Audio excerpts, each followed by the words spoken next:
Hello दोस्तों, नमस्कार। मैं धनेश हूँ और आप कृषक इंडिया कृषक भारत देख रहे हैं। किसान भाइयों, वैसे तो मुर्गी पालन का काम बहुत ही पुराना है। यह सदियों से चला आ रहा है।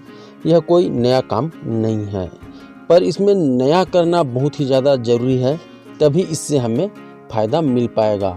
दोस्तों, जिस तरह से पुराने ज़माने में बिना दवाई बिना वैक्सीन के मुर्गी को पाला जाता था, वैसे आज के समय में कर पाना संभव नहीं है, क्योंकि आज कई प्रकार की बीमारियां आ चुकी हैं।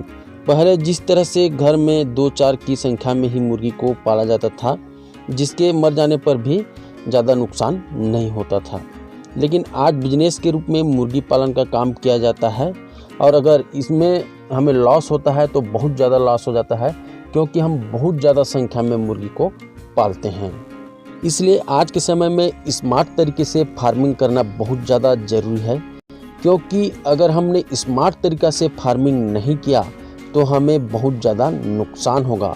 अब स्मार्ट तरीके से कैसे फार्मिंग करना है वो हम जान लेते हैं। दोस्तों, स्मार्ट फार्मिंग यानी कि शुरू से लेकर के आखिरी तक मुर्गी को अच्छी तरह से पालना, कम खर्च में पालना और अच्छा रिजल्ट देना, ये होता है स्मार्ट फार्मिंग। बहुत से लोग 80 से 90 दिन तक मुर्गी को पाल तो लेते हैं, लेकिन उनका वजन सही तरीक़ा से नहीं बढ़ पाता, दाना का खर्च बहुत ज़्यादा आ जाता है और कई प्रकार की समस्याएं आ जाती हैं। कुल मिलाकर हमें उससे बेनिफिट नहीं हो पाता है, तो ये स्मार्ट फार्मिंग नहीं कहलाएगा।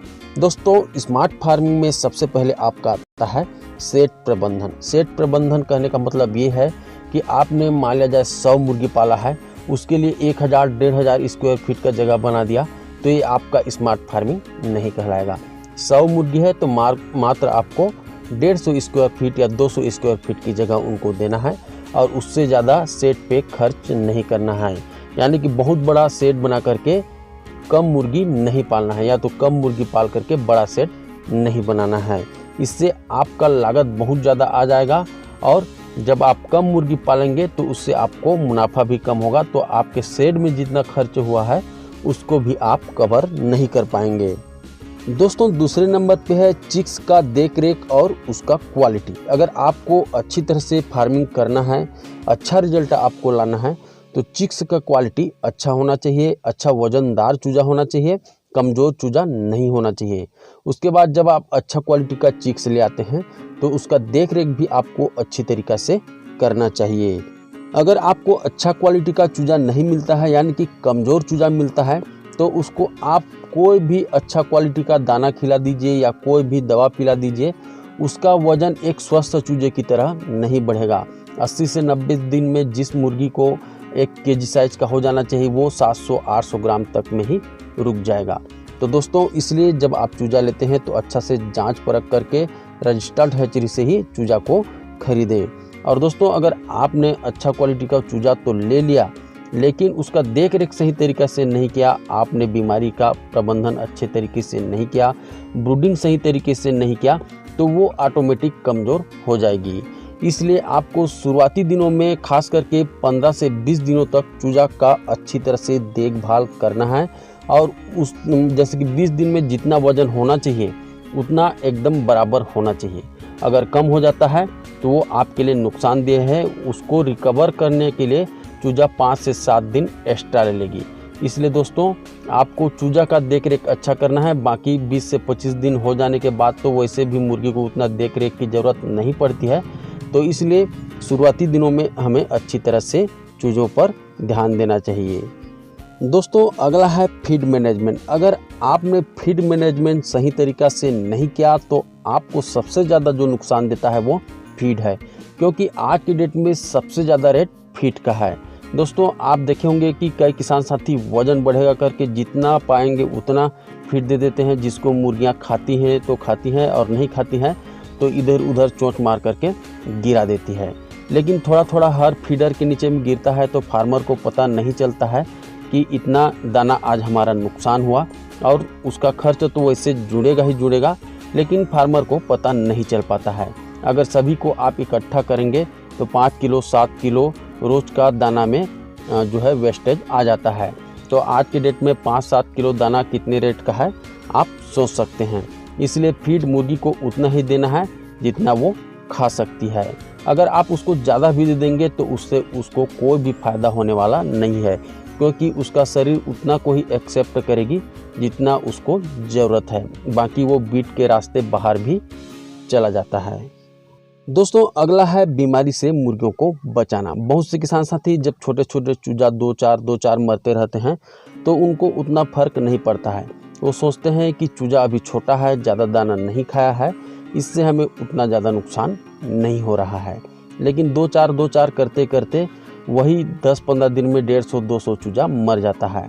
तो एहसास होता है कि हाँ, बहुत ज़्यादा चूजा मर गया है, इस बेस से मुझे ज़्यादा फ़ायदा नहीं होगा।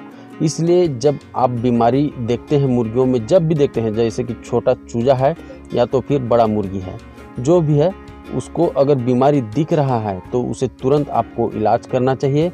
और जैसे ही बीमारी दिखता है मुर्गियों में, जो बीमार है उसको तुरंत आइसोलेट कर देना चाहिए, यानी कि अलग कर देना चाहिए।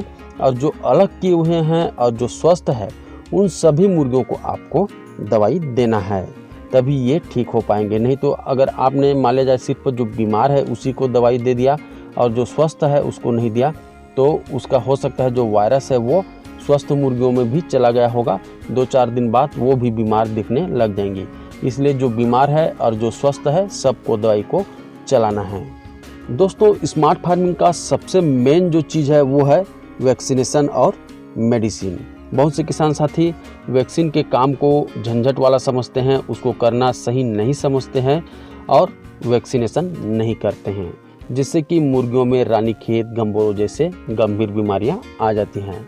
दोस्तों भले ही आप एक बार मेडिसिन का नॉलेज न रखें, लेकिन वैक्सीनेशन का जो है नॉलेज आपको ज़रूर रखना है, क्योंकि वैक्सीनेशन न करने से जो बीमारियां आती हैं वो अगर आ गई तो एक बार में आपके जितने भी मुर्गियां हैं उसको ख़त्म कर सकती है। तो इसलिए आपको मुर्गियों का वैक्सीनेशन करना बहुत ही ज़्यादा ज़रूरी है। और वैक्सीनेशन उतना जो है झंझट वाला काम नहीं है, सिर्फ आँख में एक एक बूंद डालना होता है या तो पानी में मिला करके देना होता है। अब मेडिसिन के लिए आपको जो ज़रूरी मेडिसिन है उसको मैं बता देता हूँ। सबसे पहले तो चाहिए आपको टेट्रासाइक्लिन या लिक्सन, इन दोनों में से एक को रखना है। उसके बाद हो गया विमराल, ऑस्टोवेट और लिवर टॉनिक में आप लिप 52 रख सकते हैं या तो ब्रोटोन रख सकते हैं। तो इतना दवाई आपको ज़रूरी है शुरुआत करने के लिए। उसके बाद जैसे ही आपको नॉलेज होते जाता है आप और दवाई बढ़ा सकते हैं। और इन सब दवाइयों का उपयोग कैसे करना है उसका जो विधि है हमारे चैनल पे उपलब्ध है, उसका लिंक मैं डिस्क्रिप्शन में दे दूँगा, वहाँ से जा कर के देख सकते हैं या तो आप खुद चैनल पे जा कर के देख सकते हैं। दोस्तों सबसे लास्ट में बहुत ही ज़्यादा इम्पोर्टेंट पॉइंट, अगर आप मुर्गी पालन करने की सोच रहे हैं तो सबसे पहले तो आप लोगों को मैं कहूँगा कि आप एकदम कम से कम यानी कि 100 या 200 मुर्गी से ही अपना काम शुरू करें, ताकि आपको नुकसान हो तो कम से कम हो और फ़ायदा हो तो अच्छा हो। और जब बीमारी वगैरह आ जाए तो उससे हमें सीखने को भी मिल जाए, यानी कि जो पहला बैच है आपका उसको सीखने के लिए आप रखें, यानी कि 100-200 मुर्गी से ही शुरू करें ताकि आपको ज़्यादा लॉस ना हो। तो इस तरह से अगर आप फार्मिंग करेंगे तो आप एक सक्सेसफुल फार्मर बन पाएंगे। तो ठीक है दोस्तों, आज की इस वीडियो में बस इतना ही, और इसी तरह से मुर्गी पालन से रिलेटेड वीडियो हम लाते रहते हैं। तो अगर आपको भी आज का वीडियो पसंद आया हो तो चैनल को सब्सक्राइब करके बेल आइकन को दबा लीजिए, ताकि जब भी इस तरह का वीडियो चैनल पे आए सबसे पहले उसका नोटिफिकेशन आप तक पहुँचे। तो ठीक है, मिलते हैं फिर एक नई वीडियो नई जानकारी के साथ, तब तक के लिए जय हिंद।